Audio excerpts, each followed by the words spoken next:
Buenas tardes, gracias por su asistencia a pesar de un día tan extraño como es hoy, con la incertidumbre de tener el seminario, ¿no? Pero bueno, afortunadamente estamos aquí y tengo el placer de presentarles a la doctora Naria, la doctora Flores, con este tema que suena interesante.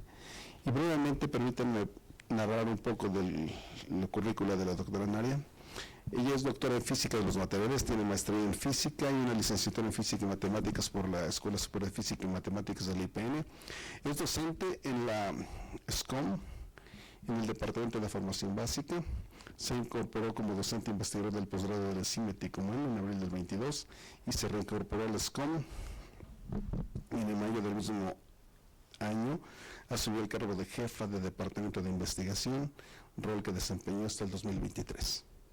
Durante su gestión fue fundador de la primera jornada de divulgación de la ciencia y la investigación, enfocada a la difusión de trabajos de investigación de docentes y alumnos en diversas áreas del conocimiento.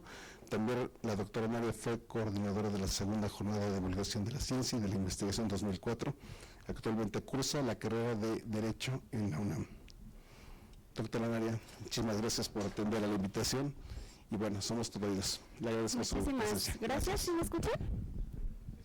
Ok, bueno, pues quiero agradecer por asistir, sobre todo que es 11 y tenemos un conflicto aquí, estamos muy cerca de la villa. Gracias, doctor Arturo García Borges, fue mi director de tesis de maestría, doctorado, con él hice el posgrado, realmente. Bueno, pues vamos a tocar un tema. La mayoría de ustedes estudiaron aquí, son físicos. Ok, perfecto. Bueno, vamos a hablar un poco sobre precisamente esta vinculación que hay de la física con la parte de aeronáutica, la inteligencia artificial y por supuesto derecho. Esta última parte que a veces no se ve tan inmediata esta conexión. La parte de la aeronáutica y la inteligencia artificial espero que se vea de manera inmediata la vinculación. Empezamos precisamente cómo es a partir de lo que aprendemos en la carrera, lo que son los conceptos básicos de la física, en el caso de los fundamentos de la dinámica, lo que nos permite incursionar en otras áreas. Por ejemplo, en el caso de la aeronáutica. En la carrera nos enseñan todo lo relacionado a los fundamentos de la física. Cuando llegamos a interesarnos por otras áreas, que en mi caso fue la parte de aeronáutica, me permitió entender algo muy sencillo: cómo o por qué vuelan los aviones. Simplemente vamos a enfocarnos en lo que es el principio de Bernoulli. ¿Qué nos dice el principio de Bernoulli? Tenemos un fluido, claro, condiciones ideales, y si tenemos una alta velocidad, una gran velocidad, ¿qué pasa con la presión? Es menor, ¿verdad?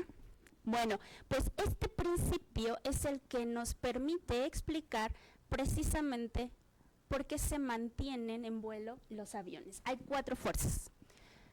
Tenemos la fuerza de sustentación, el peso, son fuerzas opuestas, la fuerza de empuje y la de arrastre. También son estas fuerzas contrarias. Y otra cosa en la que debemos de enfocarnos es precisamente en la forma de las alas de los aviones. Si observan, la parte superior del ala del avión está curvada.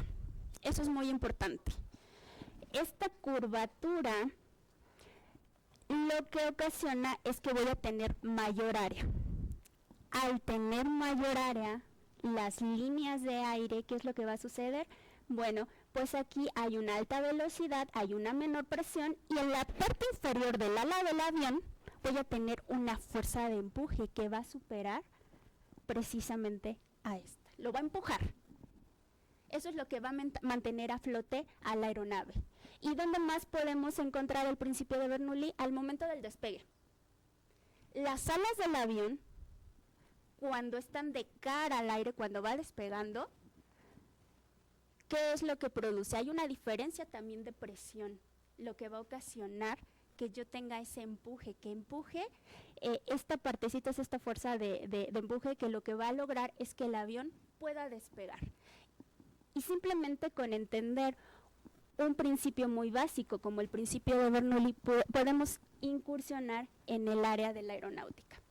Pero no solamente eso, vi que los ingenieros aeronáuticos pueden diseñar, analizar y operar las aeronaves. Otro de los temas importantes que pude descubrir ahí con los de Cinético Man es en la parte de los principios aeronáuticos. Ellos ponían muchísimos casos como los diferentes tipos de aviones que hay. Tenemos un caso muy particular que es el Dreamliner, el 787. Observen el diseño de sus alas. Es muy curioso. El diseño de sus alas sale del diseño tradicional. Están un poco curvas. ¿Qué es lo que va a ocasionar precisamente esta forma del ala? Primero, lo que ocasiona es que va a reducir una resistencia al avance.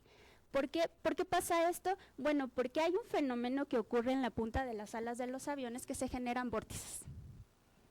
Con este diseño hay una disminución de estos vórtices y precisamente muestra una menor resistencia al avance. ¿En qué se traduce para el sector aeronáutico? Menor costo en el ahorro de combustible. Se ahorra combustible, eso es algo muy importante que quiere el sector aeronáutico. Queremos ahorrarnos combustible, pero también hay otra cosa muy importante. La parte de los materiales. ¿Qué se busca en los aviones? Disminuir el peso.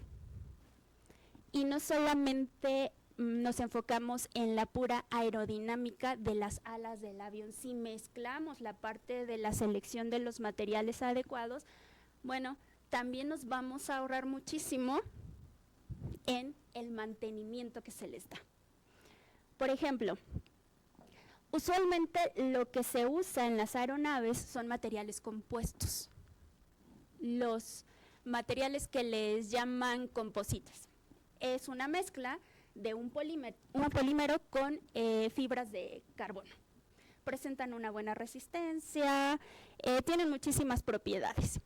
Actualmente, en el caso del Airbus A350, que contiene un 53% de este tipo de materiales, ha traído grandes beneficios. Como les comenté, se reduce el consumo de combustible, algo muy benéfico para las empresas. Se ahorran bastante dinero. Y también como este tipo de aviones está diseñado precisamente para grandes distancias, queremos ahorrarnos en combustible. De ahí que se haga este tipo de investigaciones. Incursionamos en el área de materiales y por supuesto que se analizan ciertas propiedades que se involucran, como es la parte de la resistencia, la conductividad térmica, sobre todo esta parte de la conductividad térmica, porque ¿qué sucede cuando le llega a caer un rayo? Un avión es alcanzado por un rayo. El material espero que tenga buena conductividad térmica, más adelantito voy a tratar este punto. Pero no solamente es una aplicación de la física aquí en el sector aeronáutico, en la parte también de diseño y construcción. Tenemos la parte de los motores. Uno de los motores más grandes que existe es el G9X de General Electric. Bueno, debemos de entender precisamente qué principios son los que me ayudan a entender este tipo de motores en las aeronaves. Además de que los materiales de los cuales están hechos, pues soportan temperaturas de 1300 grados centígrados. ¿Y en qué se basa esto? ¿Cómo podemos entender esta parte? El famoso ciclo Brayton. ¿En qué consiste? Hay que recordar los cursos de termodinámica. Tenemos 4 etapas. La primera etapa se lleva a cabo una compresión adiabática. No tenemos calor, o sea, no hay un intercambio de calor con los alrededores. ¿Qué ocurre? Bueno, resulta que entra el aire de la atmósfera aquí al compresor, se va a llevar a cabo un proceso adiabático. ¿Qué le sucede a la presión y a la temperatura? Bueno, pues aumenta. La presión y la temperatura del aire está aumentando y el volumen disminuye. Vamos a la segunda etapa, una adición de calor a presión constante. Efectivamente, ¿qué sucede con este aire comprimido? Pasa esta cámara de combustión donde se va a mezclar con ese combustible. generalmente es queroseno, si no mal recuerdo. Y la temperatura del aire va a aumentar, sin embargo, la presión en esta parte, en la cámara de combustión, va a permanecer constante y el volumen del gas se va a expandir. Posteriormente, viene una expansión adiabática. Otra vez, no hay calor aquí. ¿Y qué sucede? Estos gases calientes, y que están precisamente a una alta presión, van a expandirse a través de esta turbina. ¿Y qué es lo que vamos a ocasionar? Un trabajo útil que nos va a servir, bueno, en el caso de estos motores. Y finalmente, ¿qué ocurre? Estos gases tienen que escapar, se tienen que liberar al ambiente y vuelve a iniciar todo este ciclo. Bueno, entendiendo los conceptos básicos de termodinámica, podemos entender este ciclo y por tanto podemos comprender cómo funcionan estos motores. Muy bien. ¿Y qué pasa entonces con la parte de inteligencia artificial? Porque ahorita está muy en boga, ¿no? También hay un vínculo. Aquí podemos ver un vínculo, pues también cercano con la física. Esta inteligencia artificial lo que nos ayuda muchísimo es que una vez que tenemos grandes cantidades de datos, podemos ayudarnos de la IA para analizar, como mediante algoritmos.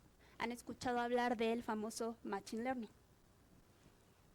¿Qué es lo que hace el Machine Learning? Tenemos cantidades de datos. Mediante algoritmos, lo que vamos a hacer con este Machine Learning es precisamente analizar patrones. ¿Y de qué nos sirve? En el caso de turbulencias, nos va a ayudar a simularlas, a predecirlas. Y esto es muy importante para el sector aeronáutico. Tratar de predecir esas turbulencias resulta precisamente que podamos tratar de prevenir el impacto, sobre todo en los vuelos comerciales. Pero nos apoyamos de la IA. Muy bien. ¿Dónde más? En las famosas detecciones de ondas gravitacionales. Por ejemplo, los detectores LIGO y Virgo recaban grande cantidad de información, pero aquí vamos a usar una pequeña variante del famoso Machine Learning, el Deep Learning. Y esto se basa en redes neuronales. Entreno a mi computadora, le proporciono los datos y se va a comportar en el aprendizaje profundo, que es el Deep Learning basado en redes neuronales, es como lo hacemos nosotros, las personas, cómo aprendemos, a diferencia del Machine Learning. ¿De acuerdo? Ya ni se diga en la parte de física de materiales. Saben que en la parte de experimentación a veces encontramos barreras para poder hacer un estudio de las propiedades de ciertos materiales. Con ayuda de la IA podemos predecir las propiedades de nuevos materiales sin tener que llevar a cabo experimentos muchas veces costosos y tardados. Nos podemos apoyar de ella.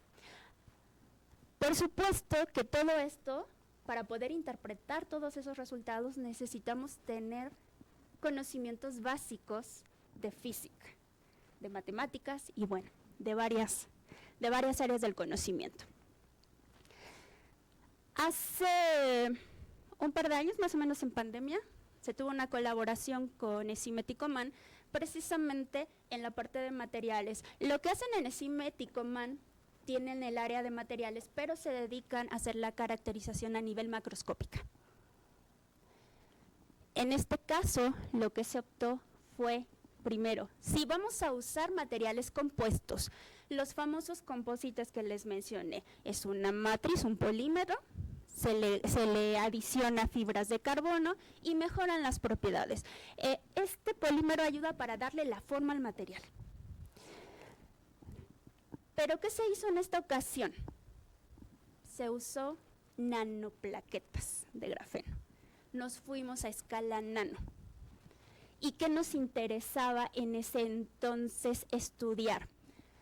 Nos interesaba estudiar las propiedades eléctricas y térmicas de estos nanocompuestos, los nanocomposites. ¿En qué caso particular? Cuando la aeronave es alcanzada por un rayo.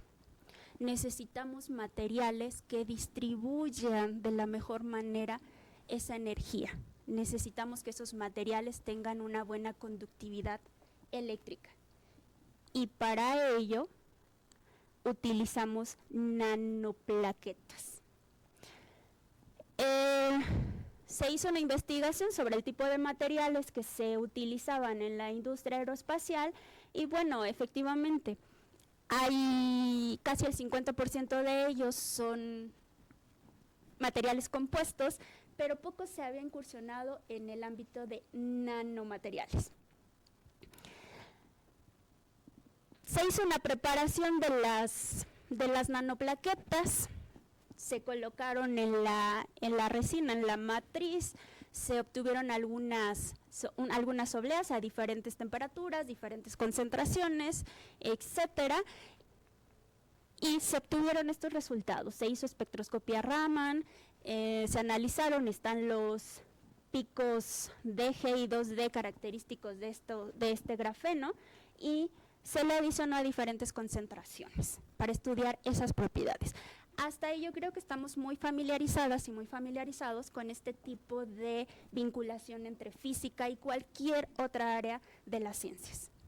Pero, ¿qué pasa, por ejemplo, en el caso de derecho? Cuando estamos estudiando la carrera, la maestría, el doctorado, ni siquiera nos pasa por la mente, ¿verdad? Es más, les aseguro que no me han leído el reglamento de estudios. ¿Alguien tiene beca CONACYT? La famosa beca BEIFI, ¿no? Algunas. ¿Han leído el reglamento? Perfecto. Otra cosa, ¿alguien incursiona en el área de celdas solares? ¿Energías renovables? Ninguno de ellos, ok, no pasa nada, pero vamos a ver. Se han hecho varios estudios sobre energías renovables. Es curioso, tanto sol que tenemos, tanto aire que tenemos aquí en el país, y bueno, yo no veo que mi casa tenga celdas solares. Lo único que he visto es que mi vecina tiene y no sé por qué, cómo. ¿Quién lo regula? Bastante investigación han hecho. ¿Dónde puedo decir, soy una gran científica, un gran científico y yo quiero, no sé, innovar? ¿Cuál es la reglamentación? ¿Dónde tengo que guiarme? Porque pueden hacer mucha investigación, pero ¿quién les regula todo eso? Bueno, aquí está el vínculo de la física y el derecho. No basta con hacer mera investigación, hasta para los trámites cotidianos se necesita conocer los reglamentos, o inclusive cuando hacemos un experimento, una demostración, necesitamos basarnos en ciertos puntos, ciertas bases. Lo mismo pasa con esto, necesitamos saber qué es lo que me regula la parte de las energías renovables. Tenemos algunas leyes, por supuesto. Cuando ustedes tienen un gran descubrimiento y quieren patentar, ¿qué tal si les roban la idea? ¿Cómo la protegen?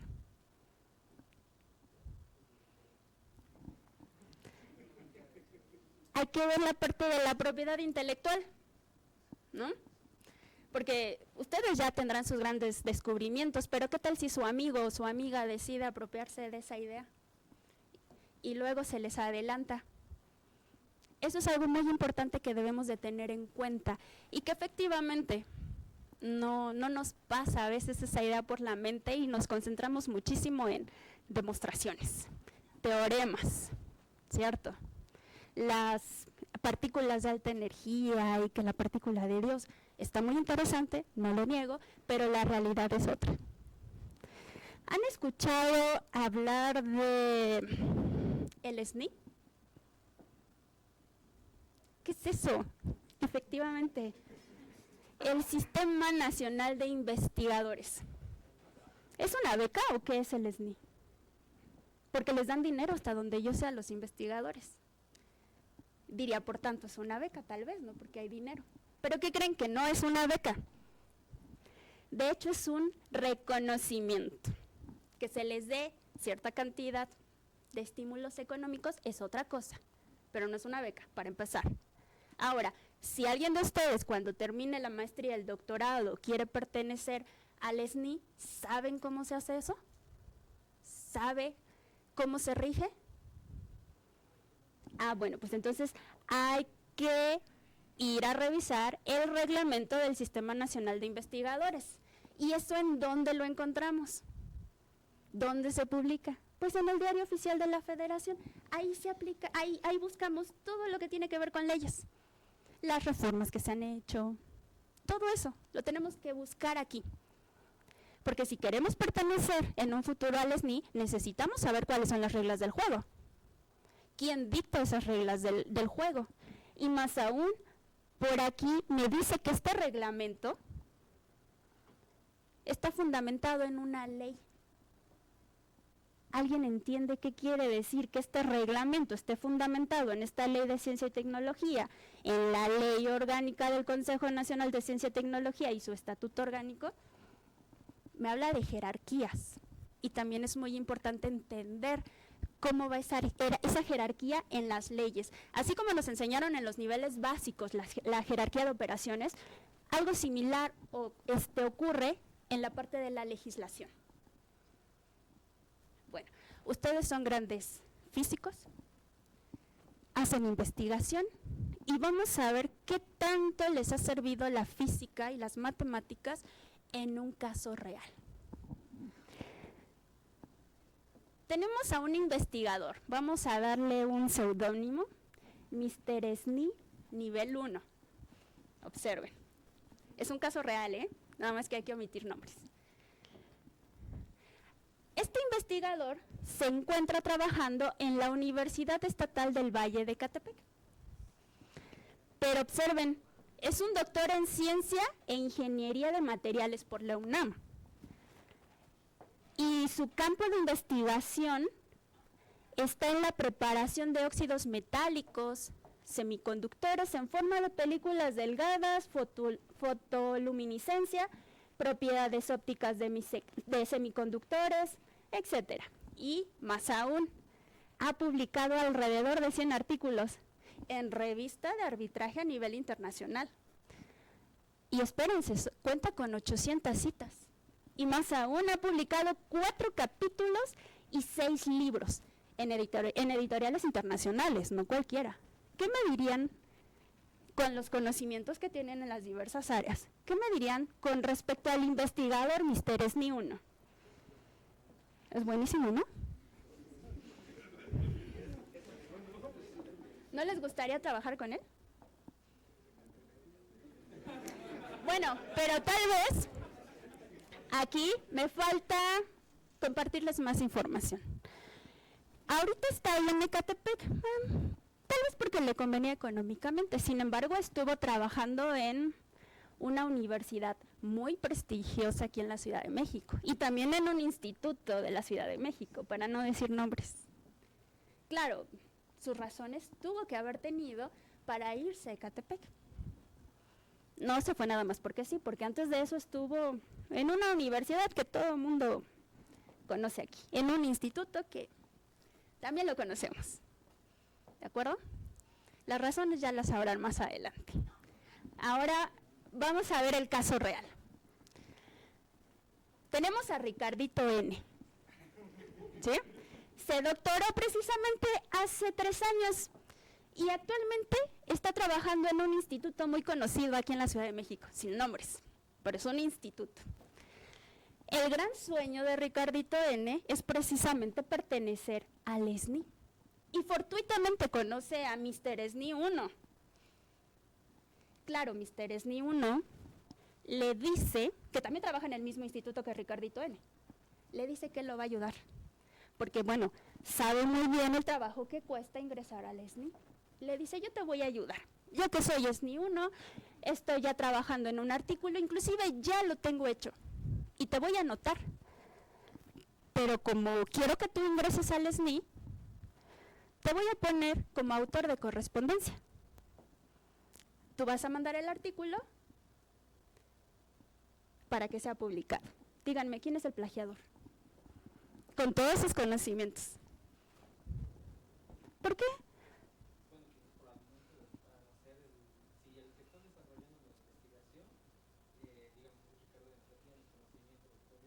Mr. Esni es el que está desarrollando la investigación, Mr. Esni es el que hizo el artículo. Ricardito N es como su cuate, su amigo, ¿no? Ricardito, ¿verdad?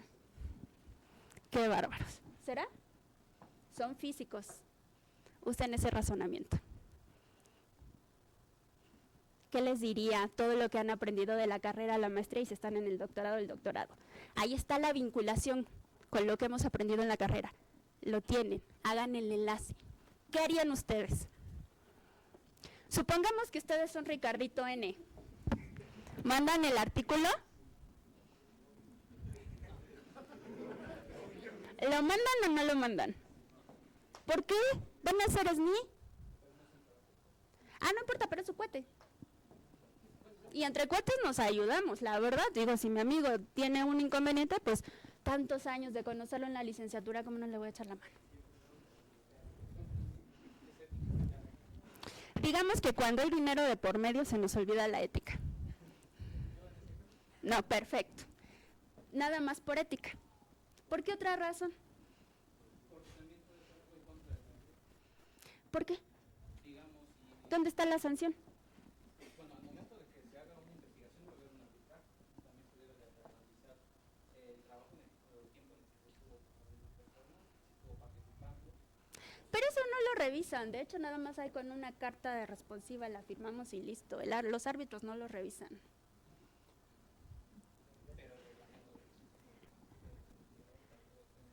Y se cumple, ¿eh?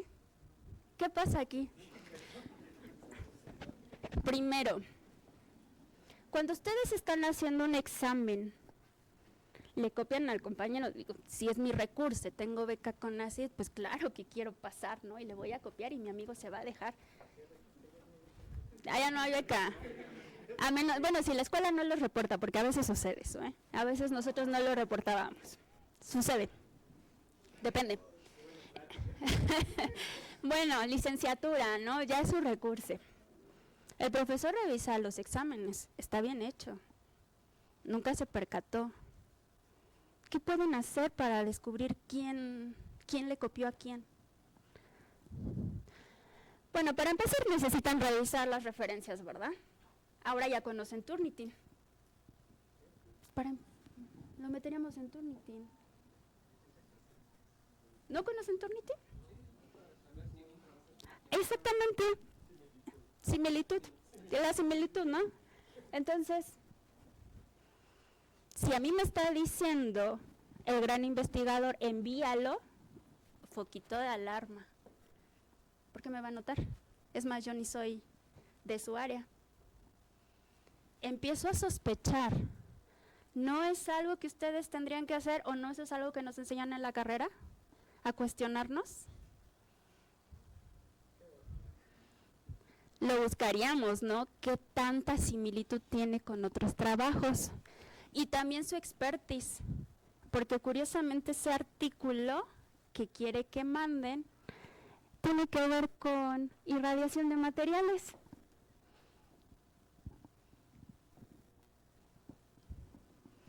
Sale de su campo, ¿no?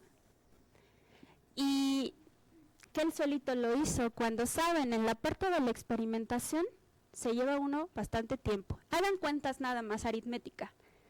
¿Cuánto tiempo tardan los teóricos en hacer cálculos, ¿no? Resolver ecuaciones diferenciales, integrales, lo que sea, la parte experimental, si tienen el equipo o no lo tienen, en el análisis de los resultados, en tiempos. Luego siéntense a escribir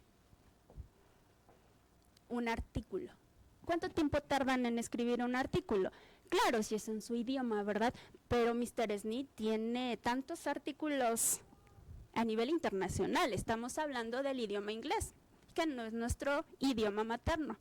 ¿Cuánto tiempo creen que le tome escribir un artículo y que sea aceptado? Claro, en esas revistas que no cobran, si cobran en 3 meses, algo así, pero aún así, hagan cuentas. Y es aritmética básica. ¿Tiene sentido que él solito se haya puesto en todos estos artículos como autor, máximo 2? Ya si son más autores en la parte experimental, ya checa, ¿no? Pero si en una parte experimental está él solito, que no es su área de conocimiento, y aún así está el artículo, ¿qué dirían? ¿Es Ricardito N o Mr. SNI 1? Por supuesto, y es un caso real. Bueno, y ya descubrimos al plagiador. ¿Y luego qué hacemos? Porque somos grandes físicos, ¿no? Que nos vamos y lloramos, nos quejamos, le reclamamos. ¿Qué hacemos? ¿Con quién? ¿Con quién? Porque también eso es muy importante, saber con quién nos vamos a acusar, ¿verdad? ¿Recuerdan lo que les mencioné anteriormente?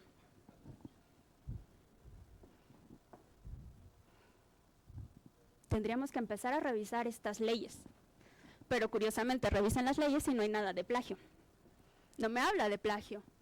De hecho, ni es castigado, ¿verdad? ¿Cuántos casos no hemos escuchado de plagio recientemente, si han visto en las noticias? ¿La ministra? ¿Recuerdan? No hay que decir nombres. ¿Qué le hicieron? Xóchitl también, ¿no? Peña Nieto. Digamos. Ya me van a censurar, pero bueno, no importa. Son figuras públicas. Aquí está lo curioso, que no estamos desvinculados de la parte de derecho y la dejamos muy de lado. Y es nuestro talón de Aquiles como físicos. Nos concentramos muchísimo en experimentos, en demostraciones, en la parte teórica, que nos olvidamos de algo muy importante que es el mundo real. Y cómo podemos hacer esa vinculación de lo que nos enseñaron en la carrera y en el posgrado para poder analizar estos casos reales.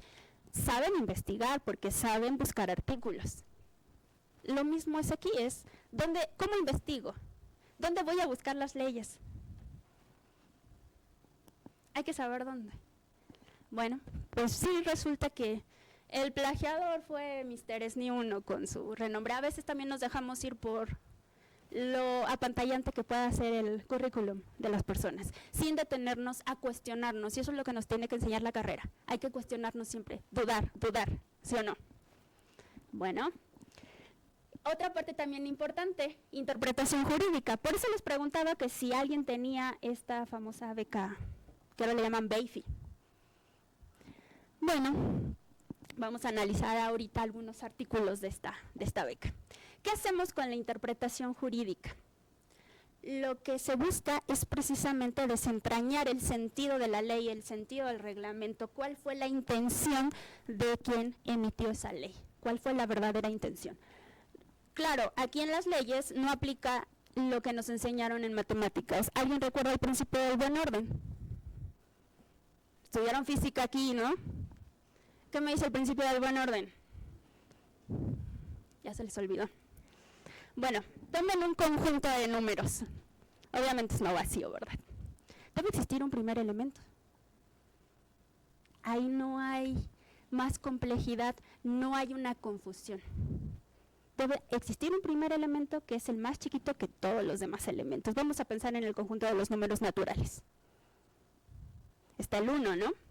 Como primer elemento, y es el más chiquito que todos los que le siguen. Y si hay otro que es igual de tamaño que ese, tiene que ser el mismo. Pero ¿qué creen? Que no sucede así con las leyes, no son tan claras.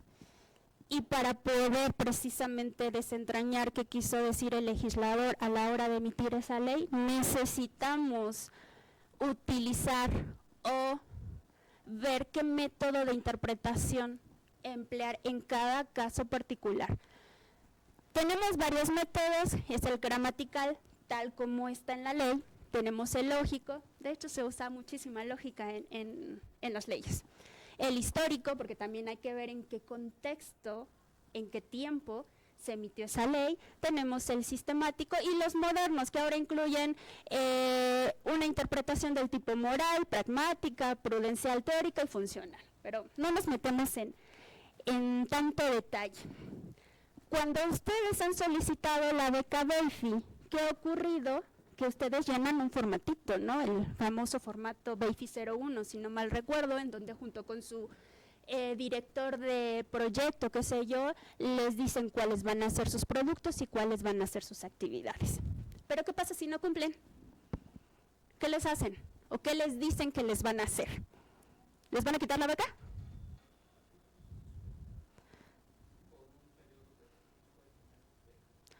No se puede, o sea, hay como una suspensión. ¡Qué injusto! Porque eso no se puede. Y vamos a la interpretación. Va a quedar grabado, ¿verdad? Vean, vamos a ver los lineamientos para la beca de estímulo institucional de formación de investigadores, la famosa BEIFI. En particular, vamos a analizar 2 artículos, el 16 y el 18.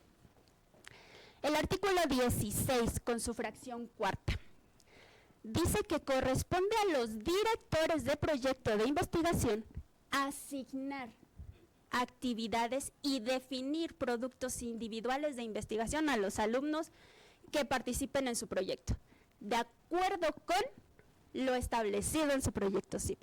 ¿Alguien ha recibido esta asignación por parte de sus directores? No se van a enojar, ¿eh? Aquí dice, bueno, vamos a omitir esto. ¿Cómo podemos interpretar esto? Lo interpretamos de manera gramatical, tal cual está escrito, porque si es así, a fuerza mi director de proyecto me tiene que asignar estas actividades y me tiene que indicar cuáles son esos productos, pero a veces ni uno mismo sabe. ¿Y quién? ¿A quién recurra? ¿Cómo lo entiendo?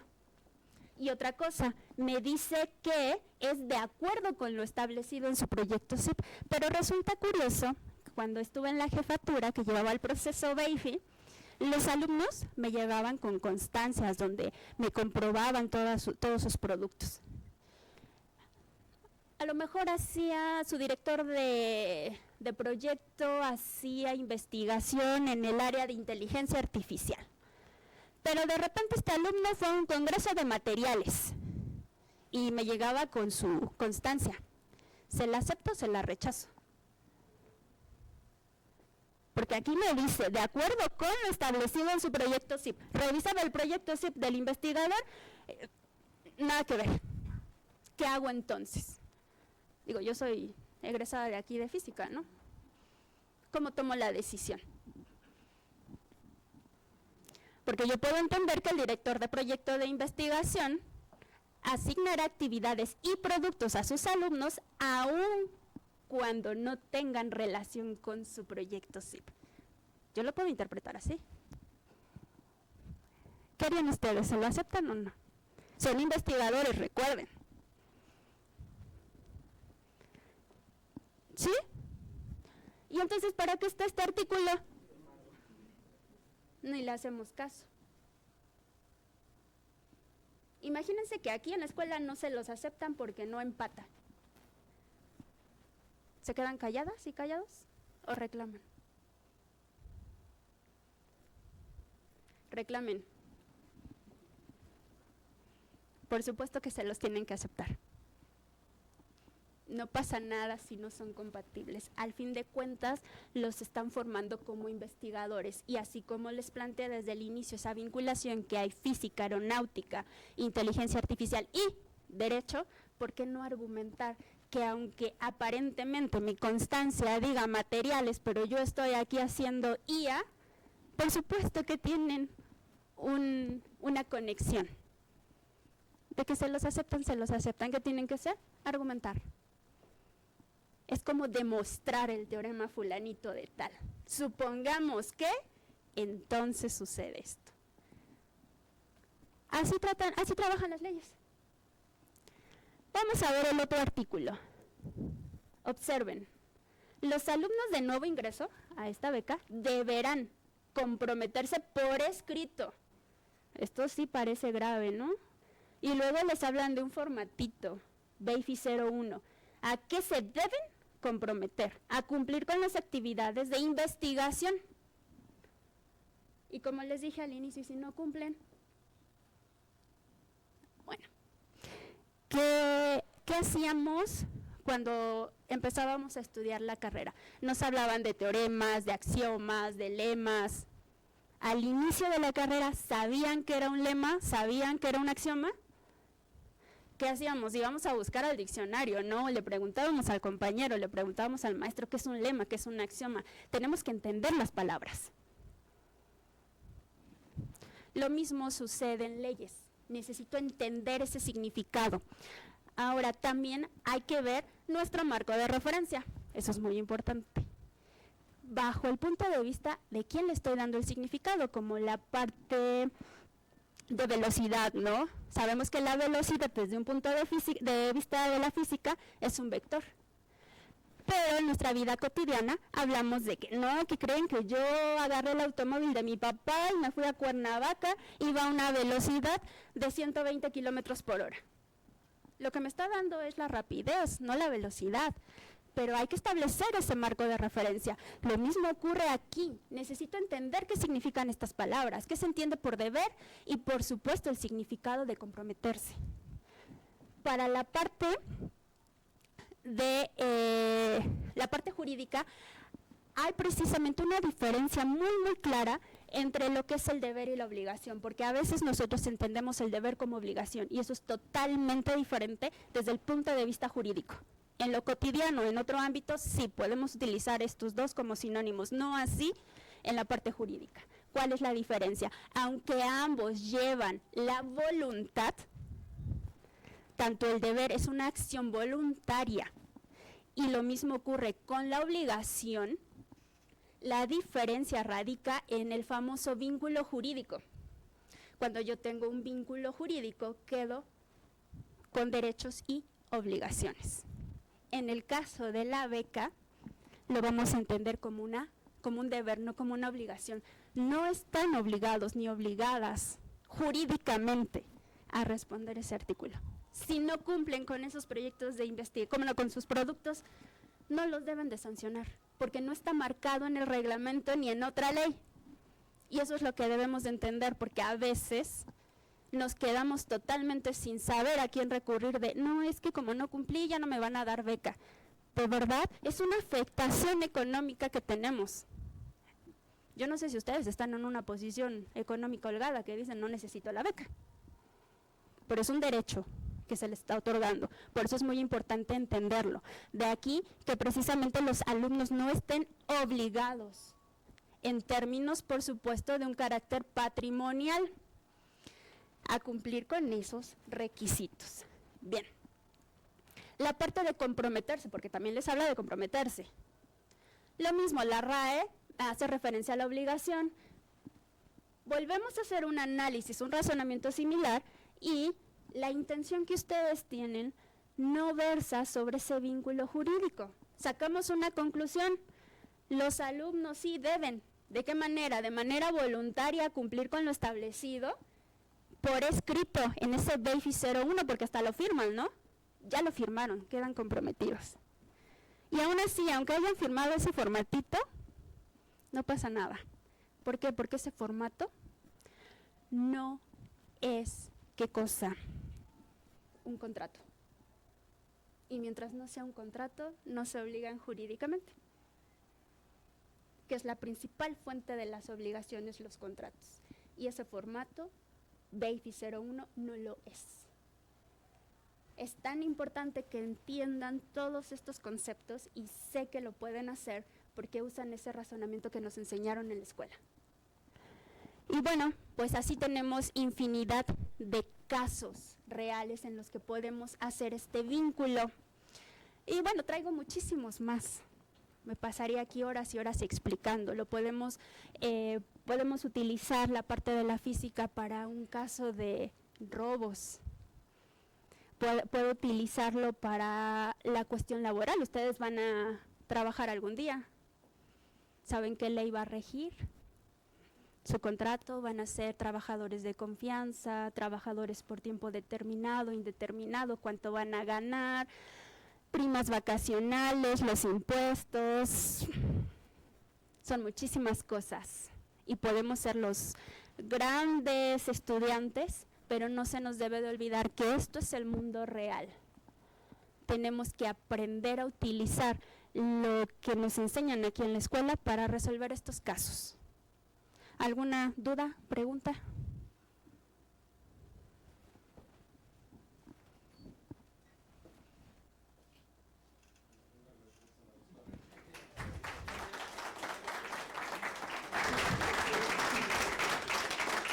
Y reclamen su beca, es en serio. Y ahora sí, por unas cuotas módica cantidad de sus becas. ¿Quién no pregunte?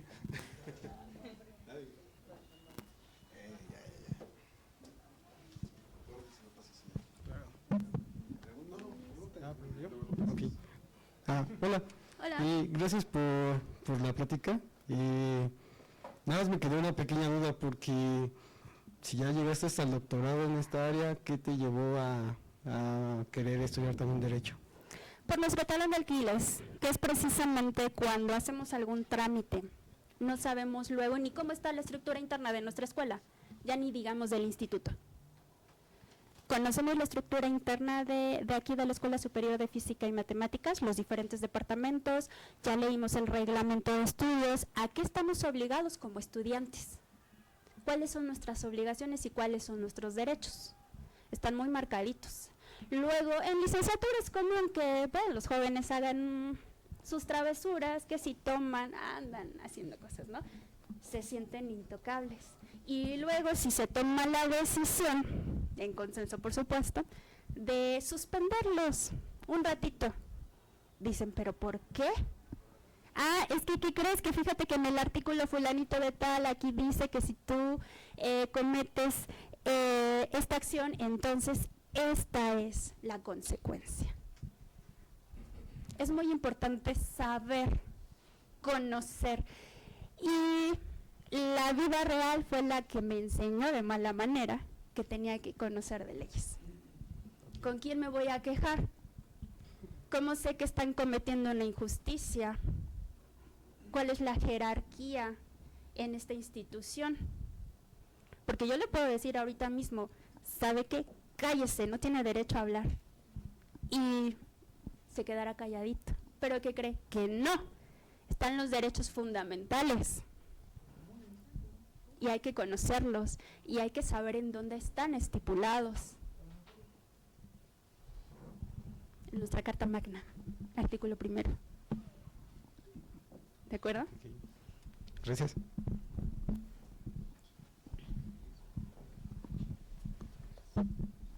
Hola doctora, gracias por la plática.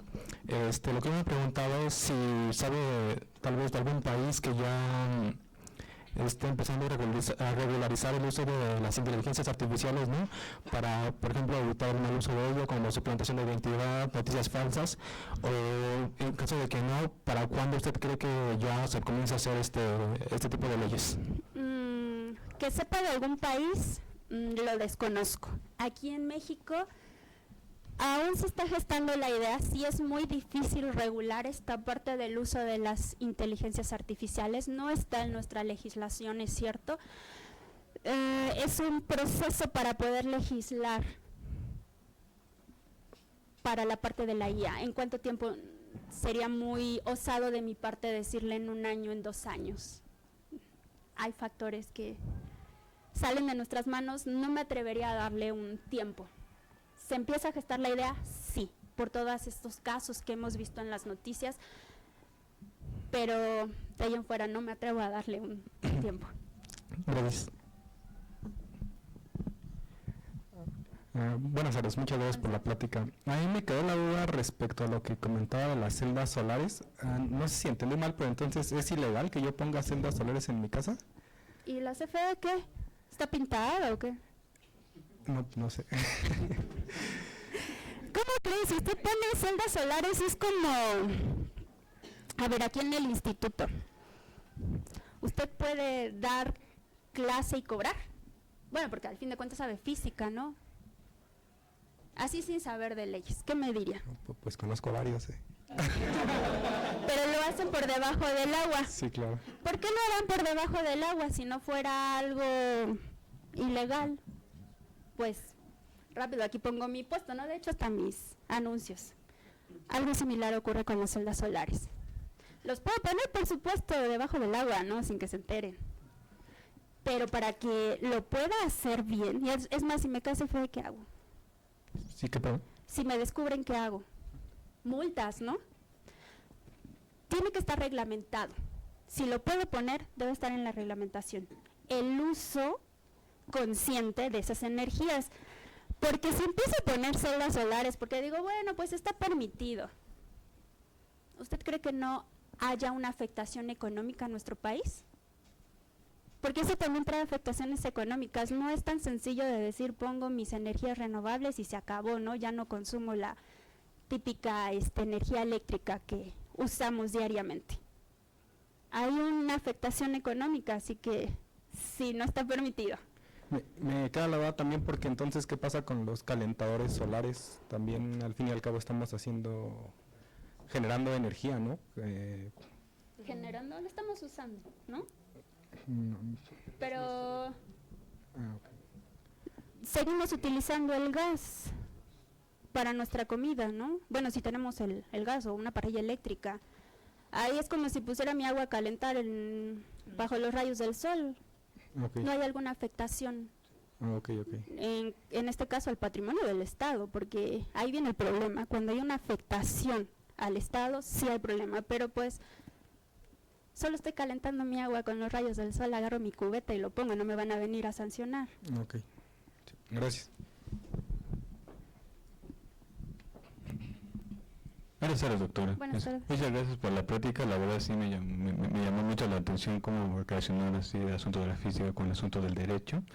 Y la verdad sí, una parte tiene razón de que muchas veces nos dedicamos a demostrar y la verdad como que nos olvidamos de una parte jurídica.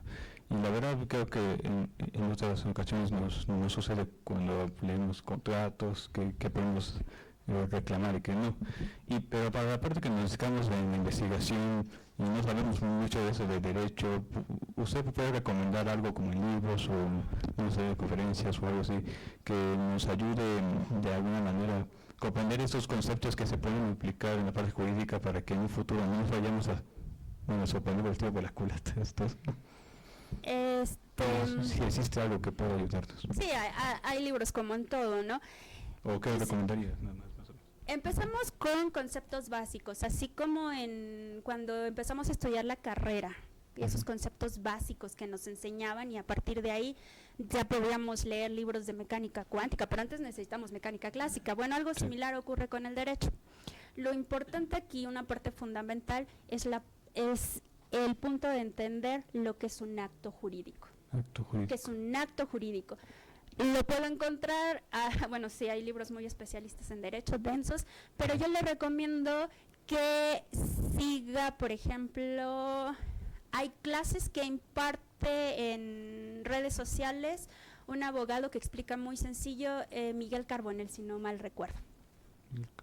Explica muy fácil esos conceptos de lo que es el acto jurídico. Él es constitucionalista, pero sí les explica a sus alumnos esos términos, lo que es un acto jurídico, que eso es de nuestro día a día y que se relaciona con lo que mencionó, por ejemplo, con la parte de los contratos, las consecuencias jurídicas, le va a explicar la parte de lo que son los derechos fundamentales, en donde se encuentran, y lo explica de una manera muy sencilla, las partes básicas. Y también les recomiendo, para entender de por qué nuestra Constitución está ordenada de esa manera, lean historia. ¿A qué me refiero con historia? Derecho romano.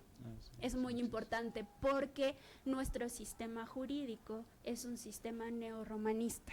Tenemos influencia de los romanos y está estructurada nuestra Constitución pues como ellos lo hicieron en algún momento con su legislación. Derecho romano, se lo recomiendo mucho, va a entender por qué el derecho en México es como es. La historia también, porque tenemos que saber historia de cuando llegaron los españoles aquí, a lo que actualmente es México, la Nueva España.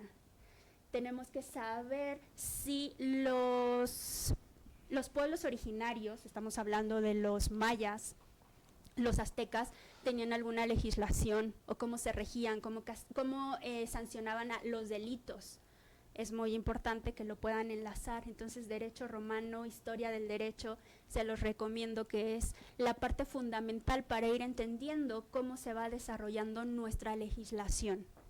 Y poco a poco eso lo va a ir enlazando con temas un poquito más complejos. Hay varios autores, sí, como García Maínez, pero es denso.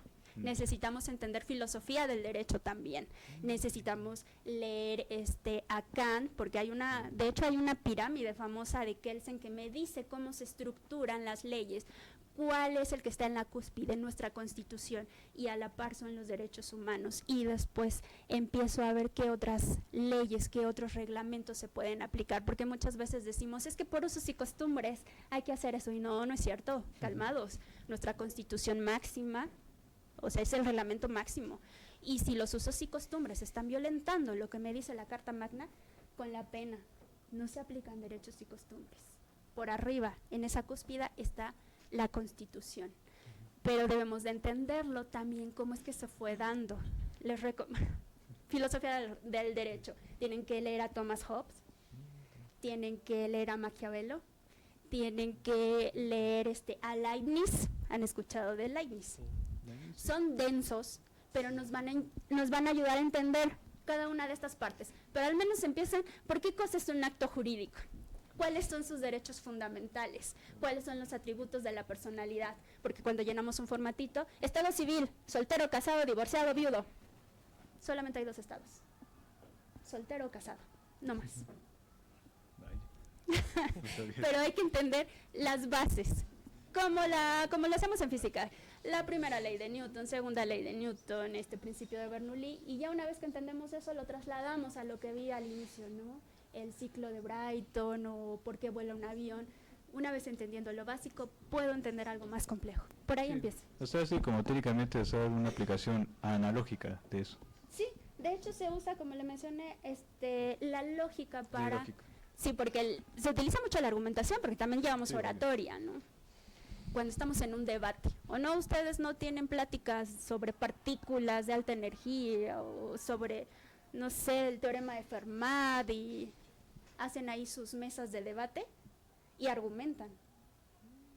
Sí llevaron, bueno, nos enseñan, si P, entonces Q. Así se construyen las leyes. Tenemos que identificar la hipótesis normativa para después ver qué corresponde. O sea, pura lógica. Exacto, así es. Ok. ¿Sí? Muchas gracias. Empiezo por eso. Buenas tardes. Fue muy interesante la plática. Lo jurídico sí es lo que menos en general tenemos en mente para relacionar con la física.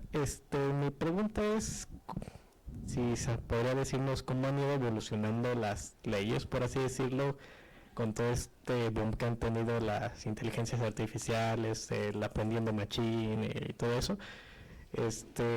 Por respecto a, por ejemplo, la propiedad intelectual, ya que ya se está haciendo libros enteros, música, arte.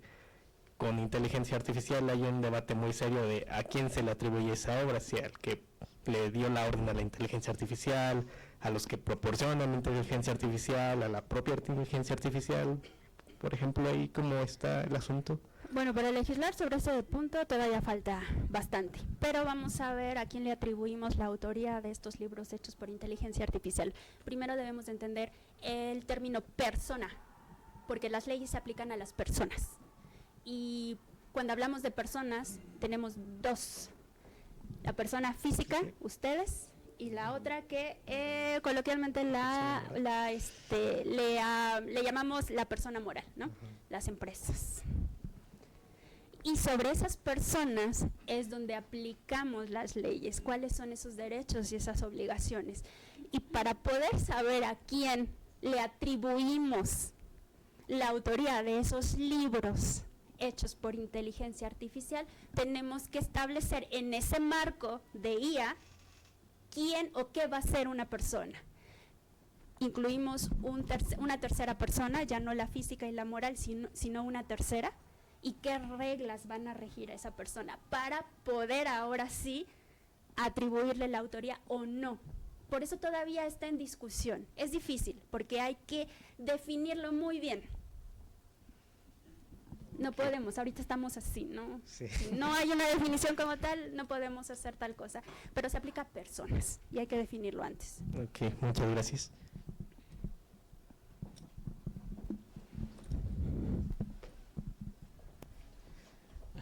Buenas tardes, doctor. Muchas gracias por la plática. Ahorita con esa parte de la aeronáutica, yo quisiera saber más o menos cómo está afectándose, o si hay una afectación más bien, de la legislación de los niveles de combustible que se tienen que consumir los motores para los aviones con respecto a lo que es el medio ambiente, actualmente con la problemática que existe. Si hay una regulación o ha ido cambiando esos... Sí, se ha ido cambiando, sobre todo ahorita con esto de los gases de efecto invernadero, sí se ha regulado en cuestiones de medio ambiente. Hay normas que ya aplican muy en particular al sector aeronáutico. Ahí sí desconozco realmente, las normas son muchísimas, pero están las famosas NOMS numerito tal, ¿no? Que me regulan todos los procedimientos, cómo se tienen que llevar a cabo. No puedo decir voy a reducir el combustible nada más porque sí, tengo que seguir esas reglas. Desconozco la legislación en el sector aeronáutico, es bastante, pero de que las hay, y se tienen que ir reformando con función a las necesidades que tenemos en la actualidad, pero de que las hay. Okay. Sí, muchas gracias. Hola, ¿qué tal? Desde tu experiencia, ¿cuál crees que sea la vía legal para lograr que se reconozca que los estudiantes de posgrado son trabajadores a nivel jurídico? Que los estudiantes son... Sí, o sea, un estudiante de posgrado como tal, si tiene beca, no es considerado trabajador, pero en realidad sí genera algo. Desde un punto de vista, digamos, filosófico, sí genera algo. Entonces, ¿cómo uno podría lograr que jurídicamente un estudiante de posgrado tenga derechos laborales? No se puede. Primero, hay que recurrir a la Ley Federal del Trabajo y hay que buscar qué significa que sea un trabajador. Debe de haber una relación entre dos sujetos. Uno de ellos es el patrón y el otro es el trabajador. Y debe de haber una relación de jerarquía. ¿Ok? Pero, por ejemplo, si yo soy estudiante y le estoy ayudando a mi tutor a pertenecer al SNI, para mí esa es una relación laboral. No por la definición que viene en la Ley Federal del Trabajo. Ajá, es que justo es mi pregunta, ¿cómo se puede lograr? Ajá, justo esa es mi pregunta, ¿cuál es la vía legal como para promover que se reconozca eso? Es que si no encaja en la definición, en lo que me dice la ley, tendría que haber una reforma a la ley para que entonces ustedes pudieran ser considerados como trabajadores, pero aquí no existe ese vínculo jurídico. Déjenme recordar, espero no errarla, pero son tres requisitos ahí, o bueno, tres características. Debe de haber dos sujetos, el patrón y el trabajador, y algo muy importante, la parte del dinero. ¿Tiene un contrato como tal? No hay contrato. No hay contrato. Directamente su director de tesis de proyecto, de su propia bolsa, ¿le está dando el dinero? ¿O quién le proporciona el dinero? Bueno, ahí la fuente podría ser muy variable, pero justo, o sea, por ahí va mi pregunta. ¿Cómo podríamos empezar a promover que esas inquietudes entren en una reforma? Con una reforma en la parte laboral, y eso lo veo muy difícil. No se establecería un vínculo, no cae dentro de la definición. Sería muy difícil que se lleve a cabo una reforma así. No. ¿Otra pregunta? ¿No hay nadie más? No, bueno. Pues agradecemos una vez más a la doctora.